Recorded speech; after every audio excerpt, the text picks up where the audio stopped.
आइए महादेव, पधारिए माँ। भीतर चलकर जलपान कर लीजिए, यात्रा की थकान मिट जाएगी। मैं तो बस मिलने आई थी और ये देखने आई थी कि सारी तैयारियां कैसी चल रही हैं। पर गरुड़, तुमने तो सब कुछ इतने अच्छे से संभाल लिया कि मेरी तो कोई आवश्यकता ही नहीं। मैं बस चलती हूँ। सखी लक्ष्मी भी मेरी प्रतीक्षा कर रही होंगी। देवी पार्वती,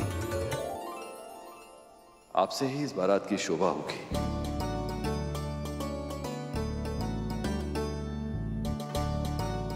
आप कहाँ जा रही हैं?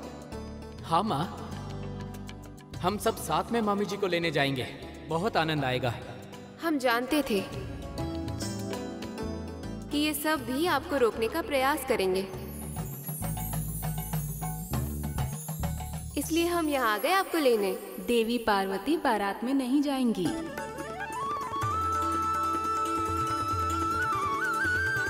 बल्कि उसका स्वागत करेंगी। यही तो है हमारी शक्ति। पर प्रभु, वर को इन झगड़ों में नहीं पड़ना चाहिए।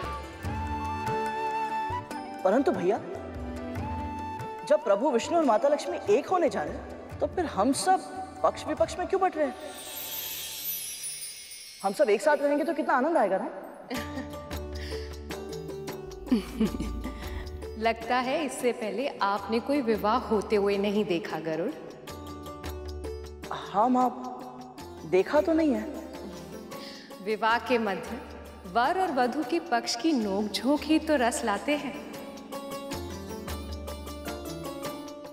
इस खींचतान के बिना विवाह नहीं लगता। और ऐसा बहुत कम अवसर होता है जब पुरुषों को महिलाओं के बिना ही सब कुछ संभालना पड़ता है। और इसीलिए सारे पुरुष एक पक्ष में और सारी महिलाएं दूसरे पक्ष में। तो फिर ठीक है, जा माँ वहां में। अरे, हमारे पक्ष के सबसे कर्मठ योद्धा तुम ही हो।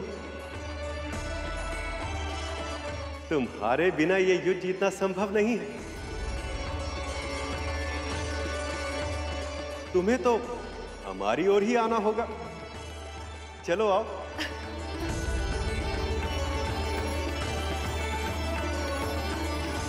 माता पिता के झगड़े में हानि तो संतान की ही होती है।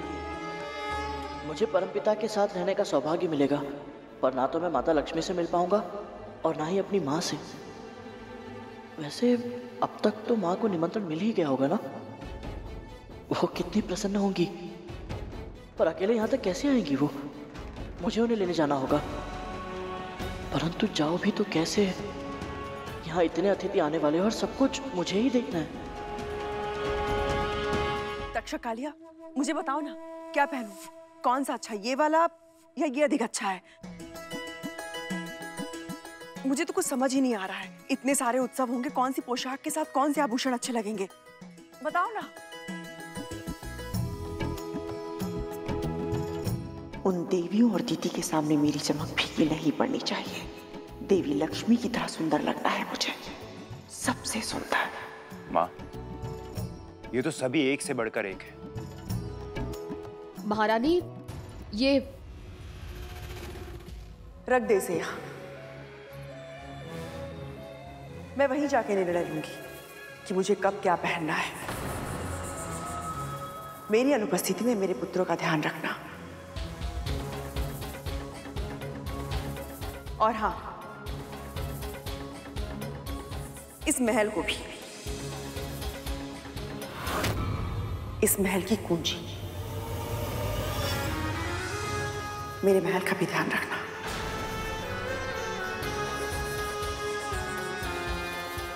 जब तक मैं लौट कर नहीं आती, तब तक तू ही है अपनी स्वामिनी। अब तो तू प्रसन्न है ना?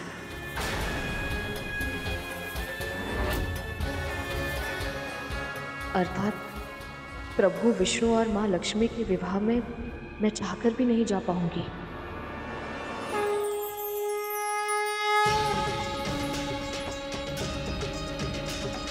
अभी विवाह की रीतियां आरंभ भी नहीं हुई। देखो तो, किस प्रकार इनका मुख खिल उठा है। ऐसा प्रतीत होता है कि हल्दी के उपरांत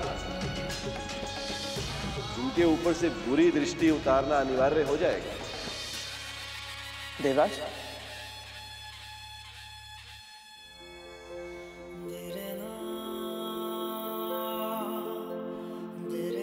सत्य गरुड़, बहुत श्रम कर रहे हो तुम। तुम्हारी भक्ति और निष्ठा देखकर मन प्रसन्न हो उठा है। गरुड़, एक और मिलेगा? बस अभी लाया भैया। रुको गरुड़, जाओ अपनी मां को ले आओ। मैं जानता हूं कि तुम यहां रहकर सेवा करना चाहते हो, पर तुम्हारा मन यहां होकर भी यहां रह नहीं पाएगा। इसलिए जाओ, देवी विंता को पहले लक्ष्मी निवास में छोड़ा, तब यहां आ जाओ। पर अवश्य जाना करो, नहीं तो हमारा पक्ष खेल आरंभ होने से पूर्ण ही पराजित हो जाएगा। बस अभी गया और अभी आया प्रभु।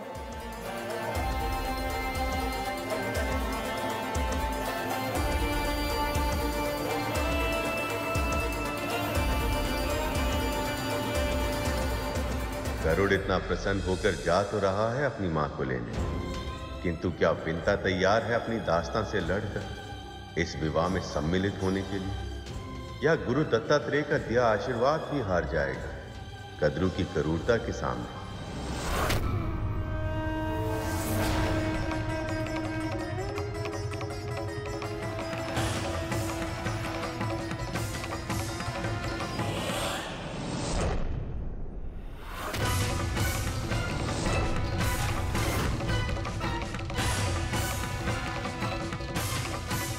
यही तो है वो आत्मविश्वास जिसकी चर्चा भगवान दत्तात्रेय ने की।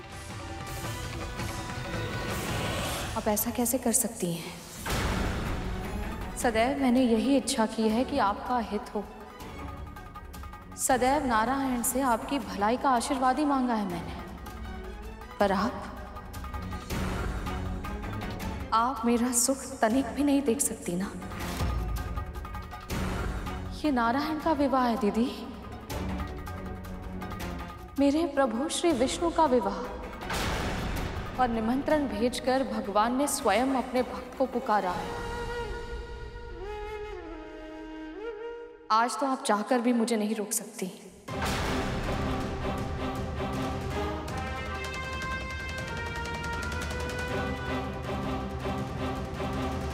बात तो तू सही कह रही है, निमंत्रण तो तुझे भी आया है, तो भला मैं तुझे रोक कैसे सकती हूँ?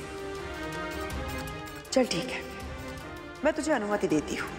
यदि तेरी यही इच्छा है कि तू इस विवाह में सम्मिलित हो तो ठीक है, पर हाँ, स्वामिनी और सेविका के बीच का अंतर हमें कभी नहीं भूलना चाहिए, है ना विंता? आप कहना क्या चाहती हैं?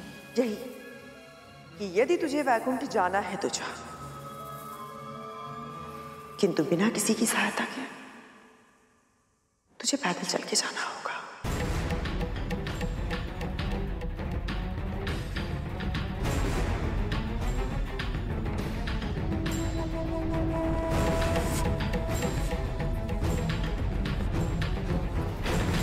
देखा भैया, क्या चाल चली है मां ने? ना कहा भी नहीं और कह भी दिया। महारानी,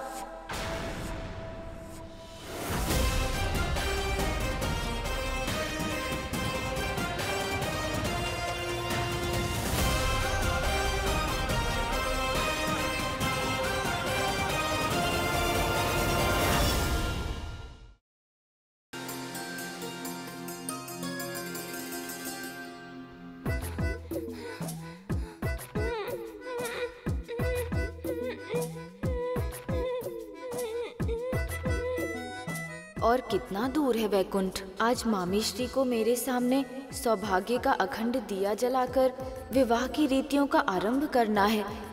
यदि मैं ही समय पर नहीं पहुंचा तो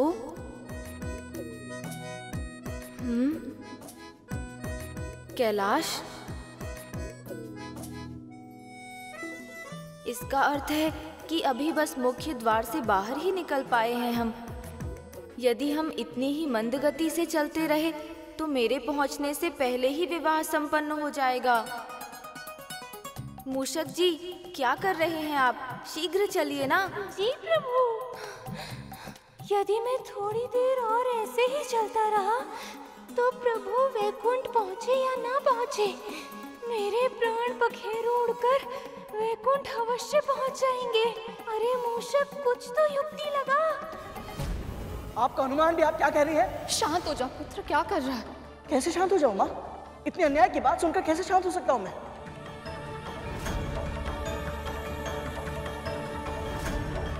ये अनुचित है, आप भी जानती हैं। कुछ दिन तू प्रभु विष्णु के साथ समय क्या बिता कर आया? भूल गया क्या कि तू अब भी मेरा दास है? भूला नहीं महारानी, चाहूं तो भी एक क्षण के लिए भी नहीं भूल सकता। और फिर भी तेरे में इतना साहस कि तू मेरी मां के निर्णय पे प्रश्न उठाए? क्योंकि वो निर्णय नहीं, अत्याचार है पुत्र। और अत्याचार के विरुद्ध स्वर उठाना इसे मैंने ही सिखाया है।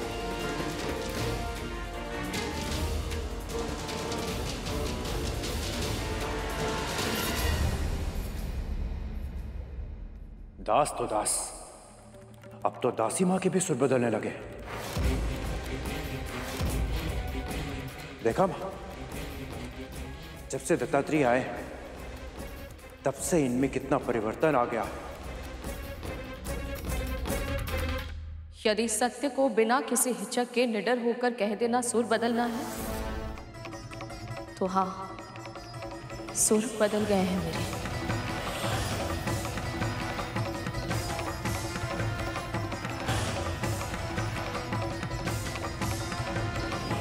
प्रत्युत्तर, इतना तो साहस। मैं आपका अपमान नहीं करना चाहती थी महारानी, पर ये तो आप भी जानती हैं कि इतने सारे लोग चलकर पार करना संभव नहीं है। ऐसी अनुमति देने से अच्छा होता कि आप मुझे जाने से ही मना कर देती।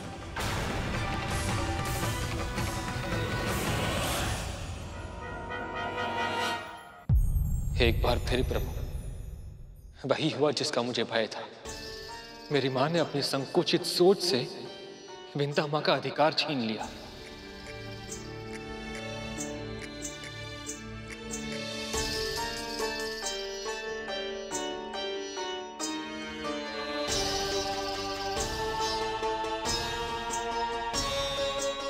प्रभु, मैं कह रहा था कि मैं सुन रहा हूं शेष, पर अब जो मैं तुम्हें समझा रहा हूं वो समझो। उस पान के पत्ते को देख रहे, कितना कोमल, और वो सुपारी इतनी कठोर कि इस कटारी के बिना कटती तक नहीं। किंतु तब भी ये दोनों एक ही खाद्य पदार्थ के भाग हैं। प्रभु, आप ये पान सुपारी की व्याख्या क्यों दे रहे हैं?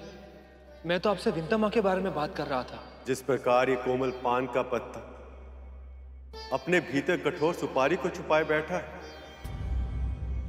उसी प्रकार कोमल और विनीत दिखने वाली देवी विंता के भीतर एक कठोर स्त्री छुपी हुई। लंबे समय से दास्ता में रहने के कारण वह अपने आत्मविश्वास की शक्ति को भूल गई, किंतु यदि किसी भी तरह से उन्हें शक्ति का आभास हो जाए तो लक्ष्मी निवास तो क्या, वह इस पूरी सृष्टि में कहीं भी अपने मनोवांछित स्थान पर पहुंच सकती हैं। ये आपको किस अधिकार से मना कर सकती हैं? आपको प्रभु विष्णु ने आमंत्रित किया है। स्वयं लक्ष्मी नारायण चाहते हैं कि आप इस विवाह में सम्मिलित हो। मैं जानती हूँ पुत्र, पर क्या माँ?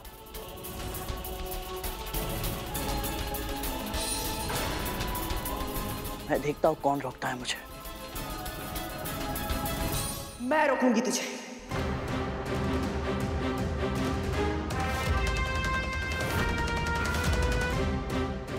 और मैं ही तुझसे कहूंगी कि तू इसे अपने साथ लेकर नहीं जा सकता, क्योंकि तू मुझे लेकर जाएगा। मत भूल करो कि आज भी तू मेरा दास है और धर्म के अनुसार तेरे किसी व्यक्तिगत कार्य से अधिक महत्वपूर्ण है मेरी सेवा। इसीलिए विवाह स्थल पर तू मुझे लेकर जाएगा,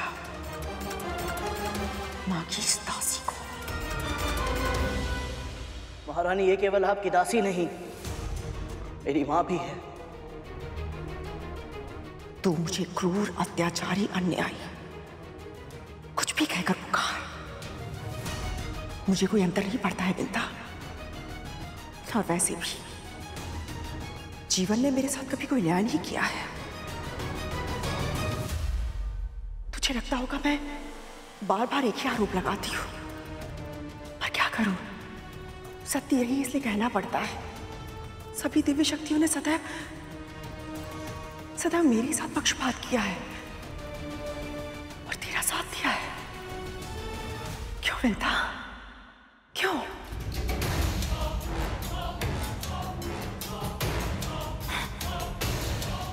और अब तो भगवान दत्तात्रेय ने भी इस बात को सिद्ध कर दिया है। आशीर्वाद देना तो दूर, उन्होंने मुझे दर्शन तक नहीं दिए। ऐसा क्या है तुझमें जो मुझ में नहीं है? बताना।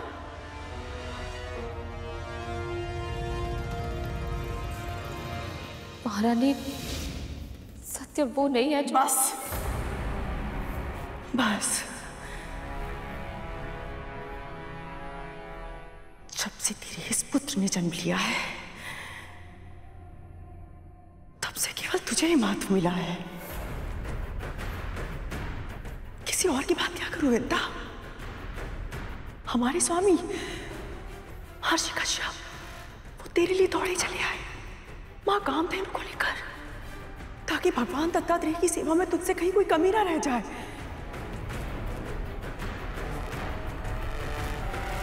तू स्वयं बता विंदा, यदि तेरे स्थान पर मैं होती तो क्या स्वामी तब भी ऐसा करते? नहीं ना? ऐसा नहीं है महारानी। ऐसा ही है विंदा, ऐसा ही है। पर अब नहीं। तुझे कब कब मुझसे अधिक महत्व मिला है, ये समझने और समझाने का ना तो मेरे पास समय है और ना ही मुझे अपनी ऊर्जा नष्ट करनी है। अब मैं तुझ पर क्रोध नहीं करूंगी विंदा। मैं जानती हूं तू प्रभु नारायण की बहुत बड़ी भक्त है और उनके विवाह में सम्मिलित होने से मैं तुझे रोक नहीं सकती और ना ही रोकना चाहती हूं। पर मेरे लिए वैकुंठ में अपना महत्व दिखाना आवश्यक है। महारानी और सेविका के बीच का अंतर नहीं मिटाया जा सकता विंदा।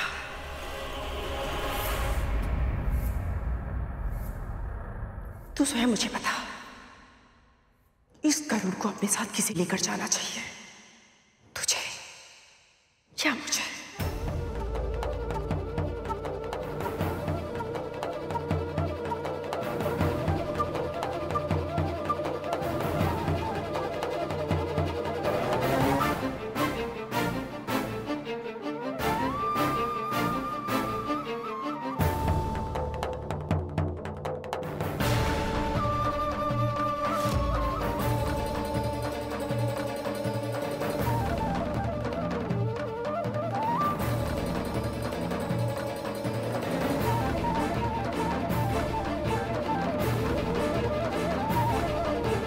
चलिए मां।